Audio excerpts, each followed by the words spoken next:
At the outset of the General Assembly's 2024 session, the leadership of the Republican supermajorities in the House and Senate predicted a, quote, quiet session devoted to fine-tuning. Now, I suppose words can mean different things to different people, but I'm reminded of the Reagan-era heavy metal band Quiet Riot, which, as underscored by their big hit, Come On, Feel the Noise, stretched the terms quiet and fine-tuning to their semantic and etymological limits, and some would say beyond. Hi, I'm John Schwantes, and on this week's show, we'll review the just concluded legislative session. Who won, who lost, what passed, and what fell short.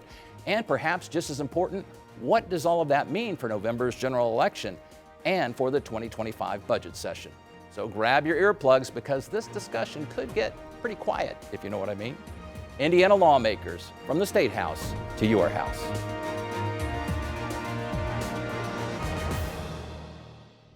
Joining me to talk about the just concluded 2024 session are House Speaker Todd Huston, a Fishers Republican, Senate President Pro Tem Rodric Bray, a Martinsville Republican, House Minority Leader Phil GiaQuinta, a Fort Wayne Democrat, and Senate Minority Caucus Chair J.D. Ford, an Indianapolis Democrat.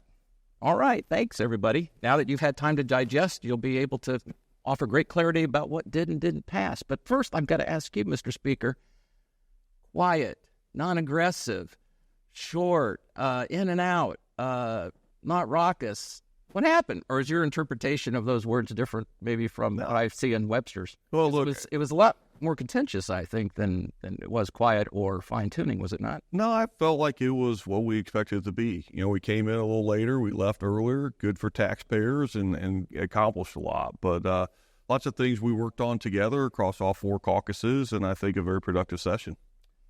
And you, Senator, thought that I saw in the post-session news conference, you talked about it being maybe a little more substantive than you had expected. Well, I think, first of all, we had a certain set of priorities. We got most of those done. And but members are going to file their bills that are important to them, and we're going to discuss the ones that have merit. So that's always going to be the case, and people aren't going to miss an opportunity to bring something that they feel like is important. So that's why we're there. But I think, as the speaker said, overall, we focused on the things that were most important to us, achieved those. We had a pretty large amount of bipartisan cooperation, and so we feel like it was a productive year. And to your point about with every member having an agenda, I mean, especially with an election coming up, what better free media is there than championing a cause, perhaps?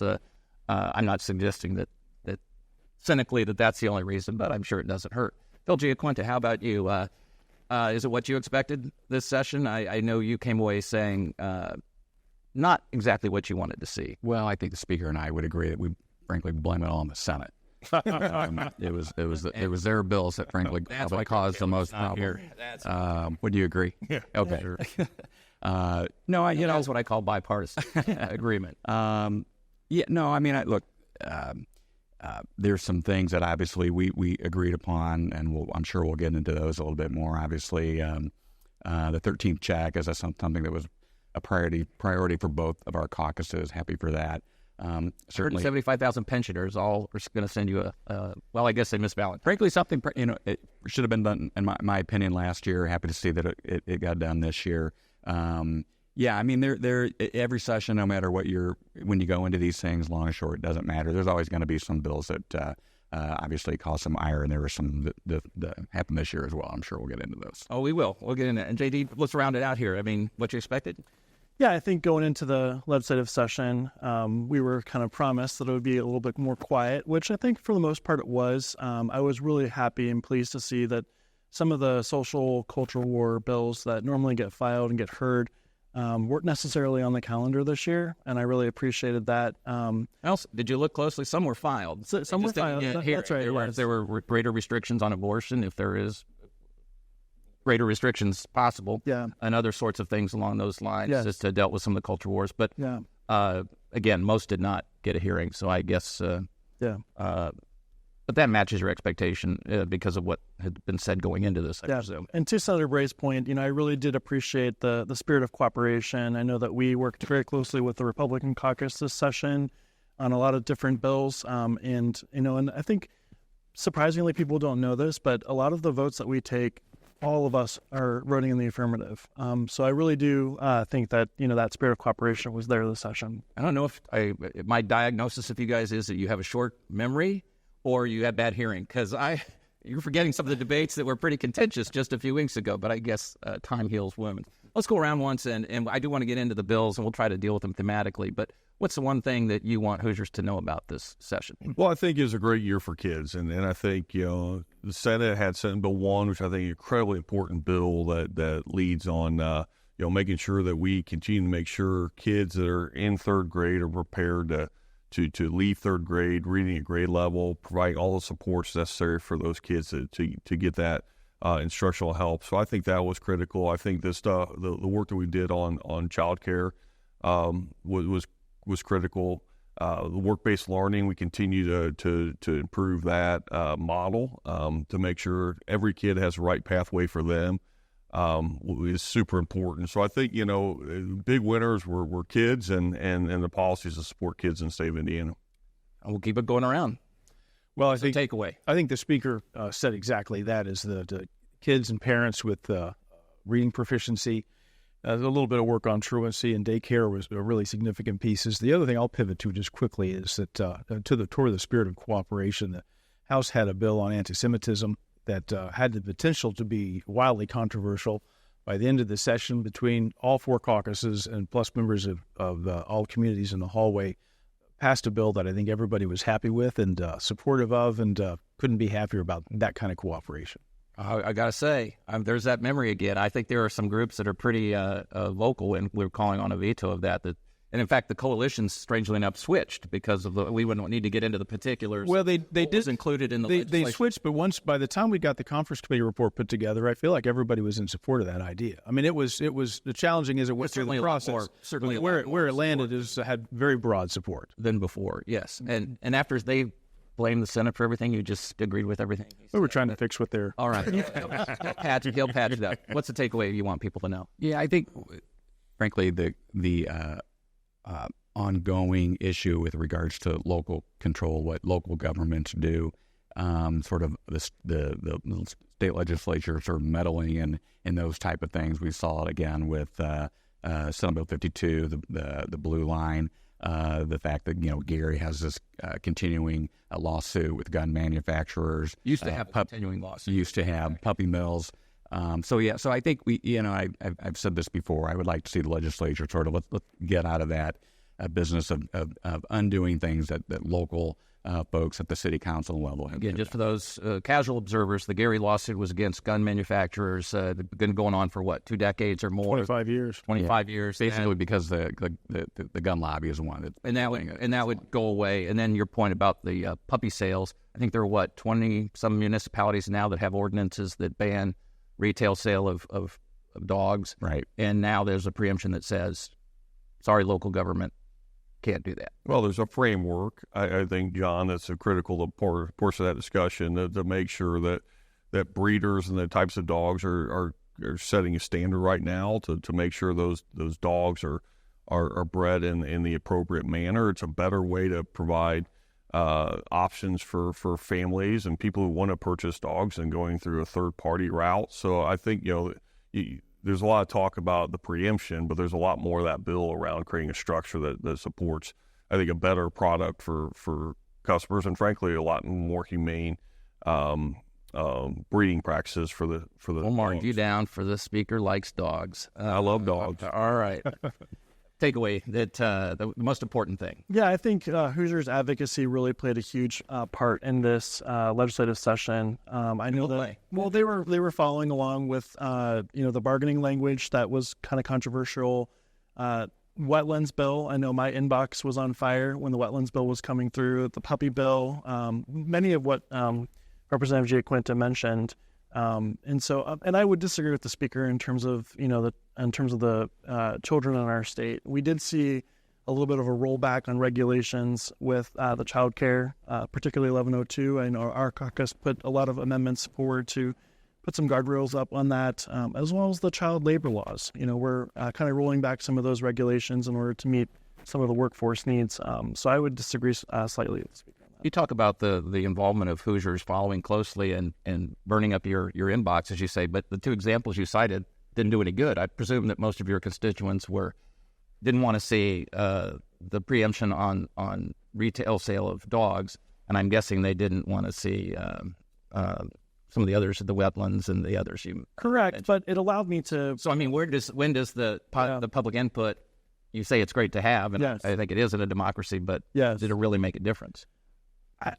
Maybe not, but, at least allowed me to, kind of print off those emails or take those emails to my colleagues and say, hey, maybe we should slow down. Maybe we should pump the brakes on these particular issues. Unfortunately, it didn't work, but I'm glad to see people are paying attention to what we're doing in the legislature. All right, we're going to jump into some of the bills now, but we got 918 filed, nearly 175 passed. Believe it or not, we don't have time to talk about all of them. So I thought we could do this thematically, and you've already talked about a few of them, stealing my thunder as usual. But education, clearly, it's no longer 50% of the budget. It used to be it's down to 48%, but still seems to be the dominant issue in terms of generating legislation, even in a short session. You mentioned some of them. You talked about chronic absenteeism. You talked about third-grade literacy rates and retention. Others weren't necessarily. There were some other more contentious bills, sex ed, which didn't, oversight of sex ed with more parental involvement and input. You had different issues about everything from school safety and intruder drills, armed intruder drills. I mean, it wasn't just literacy, reading, writing, and arithmetic here. But you feel good about where education K through 12 overall landed? Absolutely, and I think we did touch on a number of different things, not just literacy, but school safety, a number of different programs, modernizing the type of education our kids receive. So, look, it's always going to be a big issue to us. As you noted, almost half the state budget goes into that, and we have 1 million plus kids that we're serving in Indiana schools. So I don't expect that any session will go through without a strong conversation about what's taking place educationally. And it wasn't just K through 12 that was generating a lot of legislation. This year seemed to have a fair amount of high-profile higher education bills. You already mentioned one of them, certainly the anti-Semitism bill, which picked up a lot of attention, and another one had to do with perhaps restructuring, depending on how this is interpreted or how it unfolds, the notion of tenure system that's the larger research institutions in our state in the quest, apparently or ostensibly, for a diverse array of opinions that are taught in the classroom, and maybe more transparency, the sponsors would say and authors would say, around DEI, diversity, inclusion, and equity programs. All necessary, do you think? Well, first of all, that was not on any, but that second one, the anti-Semitism was certainly a priority bill sure. at the start of the session, but the other one seemed to kind of come out of nowhere. Well, it's Senator Deary he lives in the West Lafayette area. He's associated with Purdue University. He has Rich Daniel, former president, former governor, absolutely, 11 years, I think, as chief of staff, so deputy chief of staff. He recognizes some challenges that higher education has right now, and everybody knows that one is that the cost is a concern for everybody. Purdue's done a fantastic job of fighting that over the last decade or so. But also the atmosphere on campus, and whether it really is a place that's teaching critical thinking, or if it's just trying to teach a certain political perspective. And so the only thing that Senator Deary's bill did was try to say, let's make sure that we insert intellectual diversity there so that campuses are a free flow of ideas, which is what a liberal arts education is supposed to be about.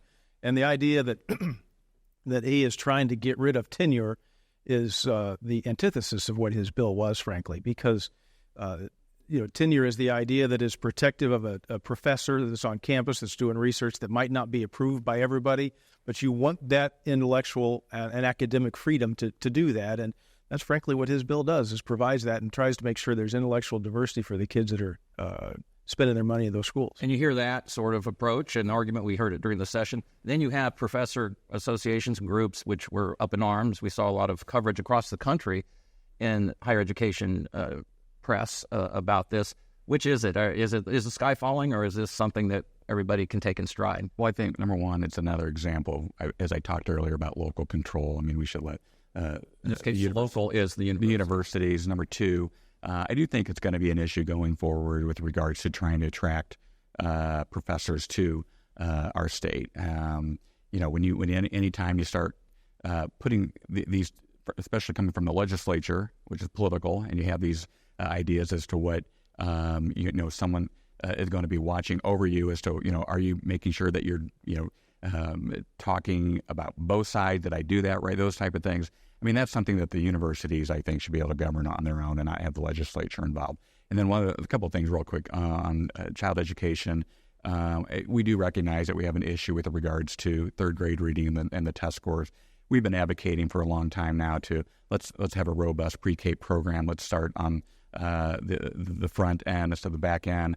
I think mandatory retention is going to be something. You're worried about a population explosion. And then or maybe I love the idea too of more summer school, but it's we had an unfunded mandate, so there were some issues with that bill. How about this notion of loosening of regulation and what some would say is an antipathy not only toward regulation but regulators in terms of the expertise that you see in certain agencies like the Department of Environmental Management now, and this would really be getting into the weeds if we talk about the consolidation of administrative law and appeals and so forth. But suffice it to say, it would be less onus or burden on the experts and more on a consolidated and potentially more in the hands of the General Assembly. Yeah. Do you see a theme there? Is that something that you see as a real trend, and where do we go from here on that? Yeah, I mean, I think there's some bills that were filed and discussed that still had a lot of heartburn left over from what the governor did during the COVID era. But, I think hopefully that's kind Putting a bill limiting gubernatorial powers and emergencies. Yeah, that's correct. And I'm hoping that that's kind of we're going to move away from that, given the fact that we'll have a new governor potentially this year. So I'm hoping that that's we're going to move away from that. Well, how about this? There should be natural tension. I mean, first of all, I think most of these proposals are common sense. I mean, when you look at the wetlands proposal, it's a common sense proposal. Let's make sure wetlands are wetlands, and that was a bill worked in concert with IDEM to make sure that we found the right balance. I think we. There were some people within IDEM that says, the experts were. I can't speak to that. I can tell you the commissioner of IDEM, who leads IDEM, was supportive and testified in support of the bill. You had other bills in which, I think, we're the elected representatives, and they're important regulators or important people in agencies, but we take the feedback that we get from our constituents and apply it. And I think, most of these things that have been talked about, we're just getting back to common sense, policies that kind of rein back in when the administrative branch goes a bit too far. We've had a great partnership with the administrative branch. But occasionally, it gets a little bit ahead of itself, and our responsibility is pull back in. And also, go ahead. I want to just make a comment about the governor's emergency powers bill. I mean, I hope that I know that the governor. I've said this to him. This is not an attack or a critique of the governor and his handling of that. In the history of the state of Indiana, we've never had an emergency, declared emergency, go past 60 days, except for that COVID emergency. And, what we're trying to do with that is learn from our experience. And we've got a new governor coming in. We're not trying to cut the wings of this governor or even any future governor. We're just trying to recognize that, as the speaker just said, when you have an emergency, statewide emergency that kind of puts the state in that kind of condition that it was in, the General Assembly needs to have some seat at the table, and the Governor Holcomb did that. We had the Speaker and I and other folks had lots of opportunity to talk to him, but we're just trying to learn from that experience, adjust our laws to that experience, and that's what we're trying to do.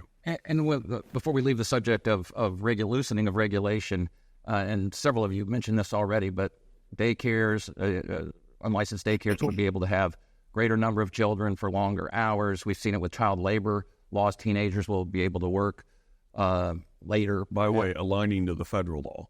Right. That was it's not like we're just aligning ourselves to the federal law. Comfortable with the easing up of this? Is that common sense? Is the term you heard? Or yeah. That bill, went to the Senate. They had a conference committee. I think we worked out a pretty decent compromise there. But with regards to some of the issues we've talked about, I think the one that hasn't been mentioned really with regards to government transparency and the access counselor. And to me, again, it's kind of it's becoming a little more political, really, obviously. Let's before it was somebody who served, regardless of what the governor thought of him or her, now the governor could say, Right. Which again makes it political, and now is that going to influence the decisions of the access counselor? Obviously, it probably will. The thing we need to point out there is that bill did nothing to change the public access laws. Not one thing. All the requirements for public meetings, to give notice to public meetings, all those things are identical. They didn't change at all. And the only thing we did with the public access counselor, two things. One is that serves at the pleasure of the governor. He already served a 4-year term, so it would have been about a year after this new governor could have made a change if he or she wanted to when that happened. But now it serves at the pleasure of the governor, which most agencies do. And the other thing is it says that the public access counselor must follow Indiana law and active case law. That's really not a very unreasonable. Well, I would just argue that it was working fine the way it has been for a number of years. There's really no reason to change it. Well, I wonder if there's also in politics oftentimes optics. I mean, is there an issue with that sort of saying, clipping the wings, if you will, if in fact, even to the minor degree, I guess it's open to debate about how that's perceived. Well, I think what Senator Bray says, right, he just reinforces using statute and case law to make the decisions. I don't see how that's controversial.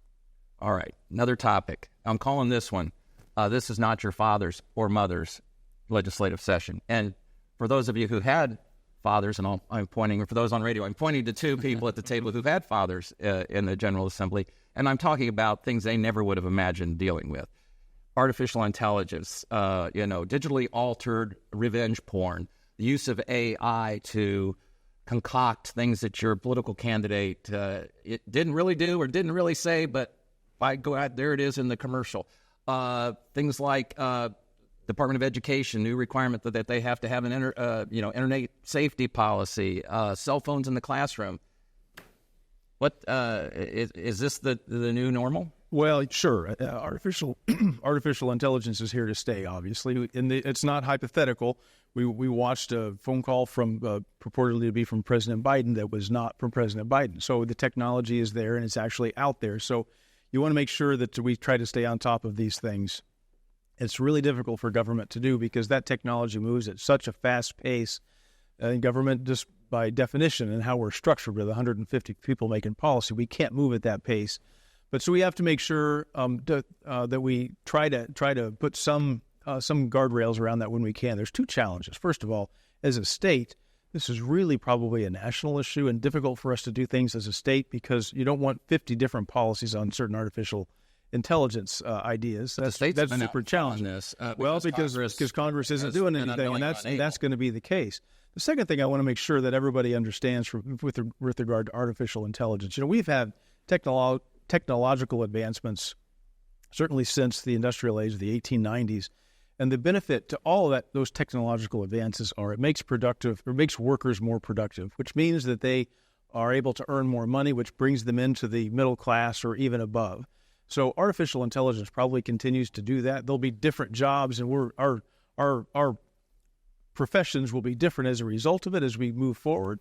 But I think it stands to be a wonderful benefit, but it also has some real challenges and threats to our society that we have to be cognizant of and try and create some policy. Of course, they'll never replace legislators. Of course not. Artificial intelligence. Again, states have been ahead of the game. Last year, you all did something with data privacy and again, was sort of out front on this. Is that enough? Are we keeping up with the wave? I mean, maybe it's an impossibility. No, I think you're spot on. Things are moving very quickly. I think it frankly a good time during the summer for legislators to really look into this topic and kind of keep up to date on what's happening. So it is difficult to stay ahead of the game, if you will. And I'm glad we were able to kind of do some things. But we like to think of ourselves as sort of up on what's happening, but it moves rather quickly. And we, as much as we want to say that we are up to date on these things, it's tough. And so, as I said earlier, I think it'd be kind of a good idea this summer to kind of have a summer study committee that keeps looking at these things, and we'll take a look at it, I'm sure, more going forward in the launch session. Well, I'm using the summer to get my MySpace account up to speed. Lastly, we're almost out of time, but we have elections looming, primaries and then general election in November. We got what everybody says is going to be a monumental session with the budget next year, a lot of things colliding. How does this session set the stage for that, do you think? Yeah, I think, obviously this year is going to be a very big year for many folks. A lot of good candidates on the ballot. We'll have a new governor, we'll have a new U.S. senator, have new members of the legislature. But thankfully, I don't have to be on the ballot this year. I can kind of sit back and watch other folks do it. But certainly working to help people, get across the finish line. But certainly that'll set the stage for next year. And the budget architects are already working, are they not? Sure, they never stop. They never stop. All right. We are out of time. I appreciate, I feel like some of those conference committees in the final hours cramming everything in here. But again, thanks again for your commitment to public service to the state of Indiana and for taking time out to sort of assess the session that was and look ahead to the session ahead. Again, my guests have been House Speaker Todd Huston, a Fishers Republican, House Minority Leader Phil GiaQuinta, a Fort Wayne Democrat, Senate President Pro Tem Rodric Bray, a Martinsville Republican, and Senate Minority Caucus Chair J.D. Ford, an Indianapolis Democrat. Still not sure what to make of this year's legislative session? Well, on the next Indiana Lawmakers, our final show of the 2024 season, we'll hear from some of the Statehouse's most respected reporters. And time now for my weekly conversation with Ed Feigenbaum, publisher of the newsletter Indiana Legislative Insight, part of Hannon News Service. Ed, we covered a lot of territory. I'm sure we left off something. What do we leave out? Oh, something near and dear to our hearts, the happy hour bill, John. Our livers, not our heart. Yes, we haven't had that in the state since probably the 90s. Our college days? Well, yes, earlier. That may be the reason they had it instituted a ban. I'm not sure, but you're right. Yeah, the governor's signing the happy hour bill, and we will have a change in alcohol regulation in the state. We've seen how this has progressed basically over the past decade or so in terms of loosening a lot of the alcohol regulations. And people, I think 18 to 21 will be able to serve alcohol perhaps and ring it up in the cash register. So some other changes in that regard.